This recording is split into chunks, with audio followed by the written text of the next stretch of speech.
My dear students, greetings to you all. आज मैं आपसे प्लेटो के शिक्षा के सिद्धांत की चर्चा करूंगा। प्लेटो का शिक्षा का सिद्धांत वास्तव में उसके आदर्श राज्य का मूलभूत सिद्धांत है।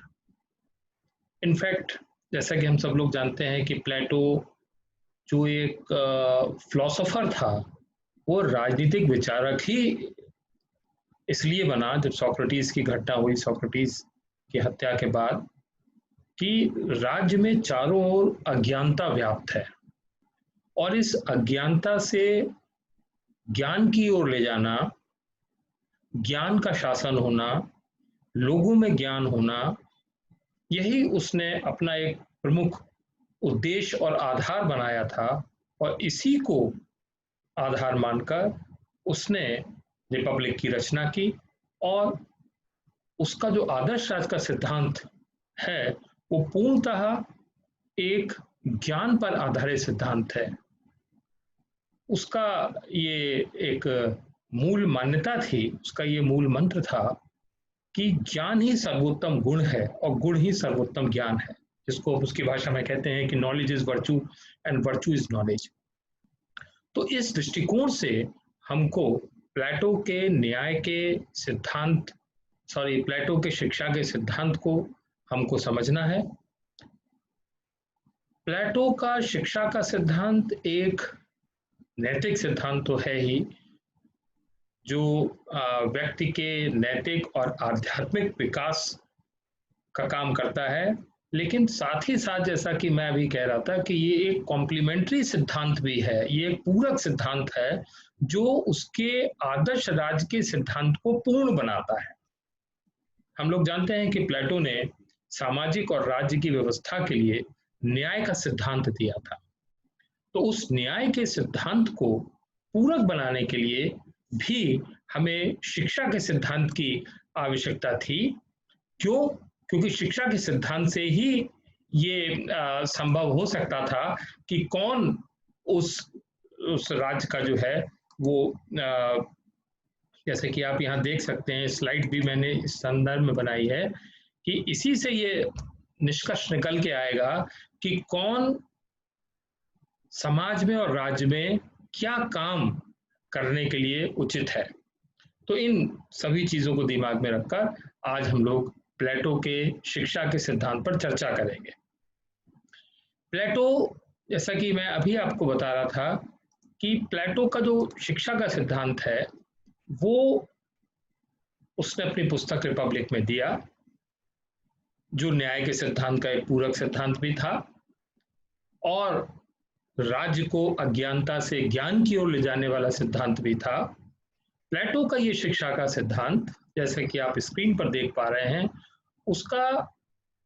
उसने ये जो सिद्धांत लिया वो बेसिकली उस समय जो ग्रीक नगर राज्य हुआ करते थे, उसमें जो बहुत छोटे छोटे राज्य होते थे, दो राज्यों का विशेष रूप से उसने शिक्षा सिद्धांतों का गहन अध्ययन किया था। एक एथेनियन सिस्टम का, जो एथेंस का सिद्धांत था, और दूसरा स्पार्टा की शिक्षा व्यवस्था का, जहां से उसने बहुत कुछ सीखें ली, जहां पर कुछ उसने उसको बदला। जैसे फॉर एग्जाम्पल एथेनियन, जैसा आप देख रहे हैं कि एथेंस के अंदर शिक्षा राज्य के कंट्रोल में नहीं थी, जबकि स्पार्टा में शिक्षा राज्य के कंट्रोल में थी। तो उसने स्पार्टा के इस सिस्टम को लिया कि जो पूरी एजुकेशन सिस्टम है वो स्टेट के अधीन होनी चाहिए, स्टेट के थ्रू कंट्रोल्ड होनी चाहिए। इसी तरीके से जो उसने प्राइमरी और सेकेंडरी एजुकेशन का कंसेप्ट था वो उसने एथेंस से लिया। तो इस तरह से दोनों का मिला जुला के उसने इन सिस्टम्स को लेके फिर उसने अपना उसमें इनोवेशन किया, जो राज्य के एक आदर्श राज्य के सिद्धांत के लिए क्या क्या चीजें जरूरी हो सकती हैं वो उसने अपने शिक्षा के सिद्धांत में दी। शिक्षा को वो अत्यधिक महत्व देता था। हम सब लोग जानते हैं कि उसने एक इस उद्देश्य से शिक्षा के प्रसार के लिए, प्रचार के लिए उसने एक यूनिवर्सिटी, एक एकेडमी भी उसने एस्टैब्लिश की थी। तो ये उसकी बैकग्राउंड थी जिसमें उसने हमको शिक्षा का सिद्धांत दिया। स्टूडेंट्स, अब वो शिक्षा का सिद्धांत था क्या, हमको अब ये यहाँ पर समझना है। और उससे पहले कि मैं आपको ये बताऊं, उसके कुछ बेसिक फीचर्स हैं जो उसके शिक्षा के सिद्धांत की विशेषताएं हैं, जिनको आपको यहाँ पर समझना ज़रूरी है। वो क्या है? पहली चीज वो कहता है, अब एक एक करके ध्यान से इसको आप देखिए। पहली चीज वो कहता है कि शिक्षा राज्य में सबके लिए अनिवार्य होगी। Education is compulsory for all. Education की ऑफ कोर्स बाद में जाके अलग अलग categories, primary education, higher education, अलग अलग पार्ट्स पर बांटता है, लेकिन प्रारंभिक रूप से वो शिक्षा का अवसर सबको देना चाहता है। कौन कितनी शिक्षा ग्रहण करेगा, ये उसकी अपनी क्षमता, अपनी कैपेबिलिटी, उसके अंदर जो निहित तत्व हैं उस पर निर्भर करेगा। पहली चीज, जब हम कहते हैं कंपल्सरी एजुकेशन, अंडरस्टूड है कि वो दोनों के लिए होगी, वो पुरुषों के लिए भी होगी, वो स्त्रियों के लिए भी होगी, वो बालकों के लिए भी होगी, बालिकाओं के लिए भी होगी, सबके लिए, for everybody he says the education is compulsory. Second thing is that education has to be state controlled. शिक्षा एक राज्य की व्यवस्था है और राज्य ही सभी शिक्षण संस्थानों को, शिक्षा की व्यवस्था को मैनेज करेगा। वो इसमें प्राइवेटाइजेशन की बात बिल्कुल नहीं करता है। जो एक अन्य, जो सबसे महत्वपूर्ण, जिसको मैं समझता हूं, जो उसने शिक्षा के सिद्धांत की बात की, कि education is a life long process. शिक्षा एक जीवन पर्यंत चलने वाली व्यवस्था है जो जन्म से लेकर और अंत तक लगातार चलती है। जन्म से ही व्यक्ति कुछ ना कुछ, बच्चा कुछ ना कुछ सीखना प्रारंभ कर देता है। हालांकि आगे जाकर फिर वो फॉर्मल एजुकेशन की बात करता है और फिर एक स्टेज पर जाकर फिर वो इनफॉर्मल एजुकेशन की बात करता है। लेकिन पूरी ये जो शिक्षा प्रणाली है, शिक्षा व्यवस्था है, ये व्यक्ति के साथ जीवन पर्यंत चलने वाली व्यवस्था है। ये उसने एक बहुत ही यूनिक और एक नई बात हमारे सामने की, that education is a life long process. शिक्षा का उद्देश्य, जैसा कि मैं अभी आपसे डिस्कस कर रहा था, शिक्षा का उद्देश्य वो कहता है कि ये दोनों प्रकार का है। एक तो एथिकल और मॉरल डेवलपमेंट है, और दूसरा उसका एक व्यवहारिक उपयोग भी है कि राज्य में जो श्रम का विभाजन होगा, राज्य में जो कार्य का विभाजन होगा, वो व्यक्ति की कैपेबिलिटी और क्षमता के अनुसार ही होगा, और वो व्यक्ति की कैपेबिलिटी और क्षमता का निर्धारण वो राज्य की शिक्षा व्यवस्था के माध्यम से ही होगा। यहाँ पर अब हम लोग उसके अगले उस पर देखिए, मैं आपको स्क्रीन शेयर करके दिखाता हूँ कि उसकी जो शिक्षा की व्यवस्था थी, उसमें उसकी जो अगली स्टेज आती है वो है कि शिक्षा की प्रणाली उसकी क्या थी। यहाँ पर वो कहता है कि शिक्षा को 3 भागों में बांटकर उसने देखा। वो फॉर्मल एजुकेशन को बहुत अर्ली स्टेज पर प्रारंभ करने के पक्ष में नहीं था। आजकल हम देखते हैं कि बच्चा 2 साल 3 साल में ही किसी ना किसी रूप में वो स्कूल जाने लगता है, जबकि वो कहता है कि सीखने की प्रक्रिया तो प्रारंभ शुरू से ही प्रारंभ हो जाती है, लेकिन वो घर पर रहकर उन चीज़ों को सीखे, पिक्चर्स के माध्यम से चीज़ों को सीखे और सेल्फ लर्निंग करे। लेकिन जब 6 साल का बच्चा हो जाएगा, तब उसकी formal first stage of education start होगी, और वो जो फर्स्ट स्टेज उसकी है, वो उसकी 6 साल से और 20 साल तक की होगी। लगातार वो बच्चा पढ़ेगा, जिसमें वो कहता है कि उस बच्चे को हर प्रकार की जो बेसिक रिक्वायरमेंट्स हैं एक पर्सनालिटी की, वो उसको दी जाएंगी। उसको उसको बहुत हैवी कोई सब्जेक्ट्स की नॉलेज ना देकर उसको जिम्नास्ट के बारे में, ही always believe that sound mind exist in sound body. एक स्वस्थ शरीर में ही स्वस्थ मस्तिष्क का निवास होता है। इसलिए प्रारंभ से ही उसने स्पोर्ट्स पर, जिम्नास्ट पर बहुत अधिक बल दिया कि बच्चे को इसको जरूर सिखाना चाहिए। म्यूजिक पर बल दिया उसने इस पीरियड में। आर्ट्स, कला की विविध जो उसके अंदर अगर इस तरह की टेंडेंसीज हैं, उसको निखारने के लिए, प्रतिभा को बाहर निकालने के लिए वो अवसर इस समय है जब वो आगे निकाल सकता है। लिटरेचर पढ़ने की उसने बात की, जिससे कि उसके मस्तिष्क का, उसकी आत्मा का, उसके शरीर का सब तरह से विकास हो, ये उसने कोशिश की। इसी में उसने कहा कि 1 साल के लिए समाज में रहने वाले, राज्य में रहने वाले हर बच्चे को compulsory educational training, military training भी दी जाएगी, उसको सैन्य शिक्षा भी दी जाएगी। तो इस प्रकार के विभिन्न प्रकार के आयामों की शिक्षा बच्चे को 6 साल से लेकर और 20 साल तक उसको दी जाएगी। Now interesting thing comes, now the child becomes 20 years of age। जब वो 20 साल का बच्चा हो जाएगा तब पहला एक स्क्रीनिंग टेस्ट होगा, उससे पहले कोई टेस्ट नहीं है। कंपल्सरीली समाज में रहने वाला हर बच्चा 6 साल से 20 साल तक ये सब चीजें पढ़ेगा जो आपको अभी बताई। 20 साल पर एक स्क्रीनिंग टेस्ट होगा। अब वो लोग जो इस स्क्रीनिंग टेस्ट को क्वालिफाई कर लेंगे वो शिक्षा के दूसरे चरण में, जिसको शिक्षा का हायर स्टेज कहता है, उच्च चरण कहता है, उसमें एंट्री उनकी होगी, वो उसमें प्रवेश पाएंगे। और वो लोग जो इसमें रह जाएंगे या वो लोग जो इसको क्वालिफाई नहीं कर पाएंगे उनका क्या होगा? Now here friends, remember his theory of justice, particularly his theory of individual justice, जहां पर वो कहता था कि व्यक्ति में 3 प्रकार के तत्व होते हैं। व्यक्ति के अंदर कुछ ऐसे लोग होते हैं जिनके अंदर बुद्धि का तत्व अधिक होता है, कुछ ऐसे लोग होते हैं जिनमें साहस का तत्व अधिक होता है, कुछ ऐसे लोग होते हैं जिनमें इच्छा का तत्व अधिक होता है। लेकिन उस समय भी ये कहा गया था इसका निर्धारण कैसे होगा, तो उसका निर्धारण इसी शिक्षा प्रणाली के माध्यम से हो रहा है। वो लोग जो 20 साल की अवस्था में अगला चरण में नहीं प्रवेश पा पाए या वो टेस्ट क्वालिफाई नहीं कर पाए, प्लेटो की मान्यता थी कि ये लोग वो हैं जिनमें तीसरा तत्व अर्थात इच्छा का तत्व अधिक है, और इसीलिए ये लोग उस आगे के चरण में प्रवेश नहीं पाएंगे। और ये लोग अब जो इच्छा के तत्व से रिलेटेड सामाजिक कार्य हैं, क्योंकि प्रोडक्शन रिलेटेड काम है, बिजनेस रिलेटेड काम है, ये लोग उस काम में लग जाएंगे, क्योंकि समाज की व्यवस्था को चलाने के लिए वो भी जरूरी काम है।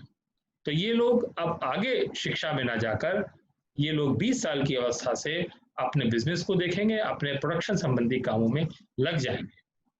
लेकिन एक क्लास वो है जो इस टेस्ट को क्वालिफाई कर लेता है और इस टेस्ट को क्वालिफाई करके जो आगे जा पाता है, जो कि शिक्षा का दूसरा चरण है।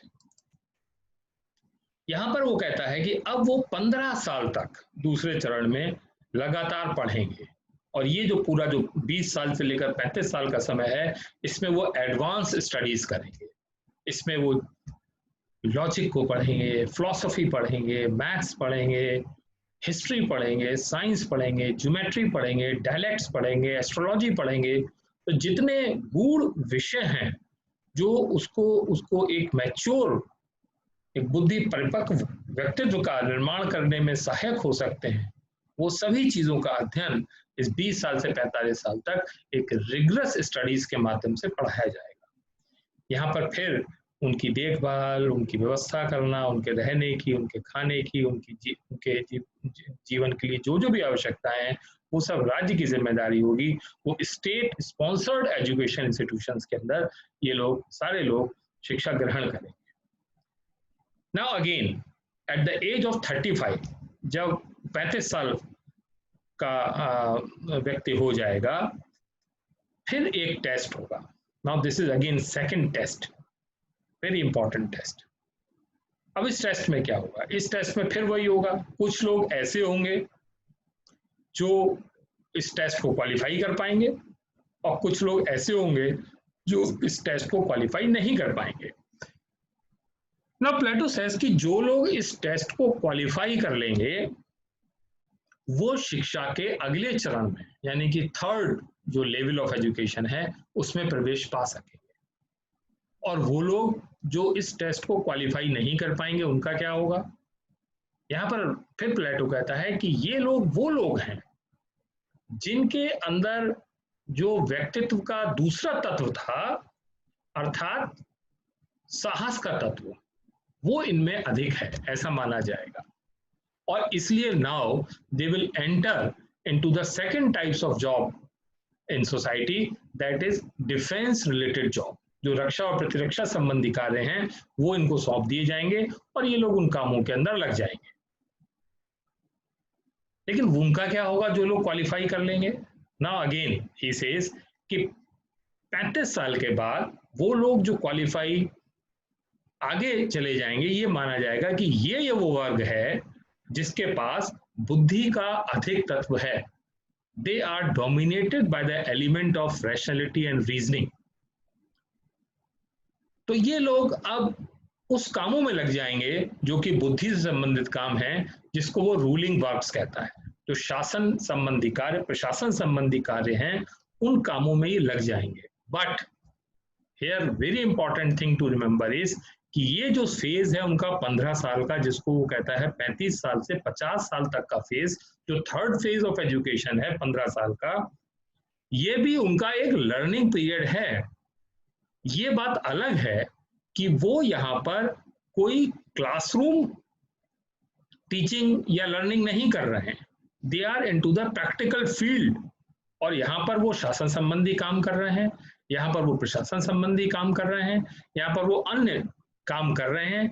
लेकिन ये जो उनके रूलिंग वर्क्स हैं वो उनकी कोई जॉब नहीं है, वो उनकी केवल एक प्रैक्टिकल ट्रेनिंग है।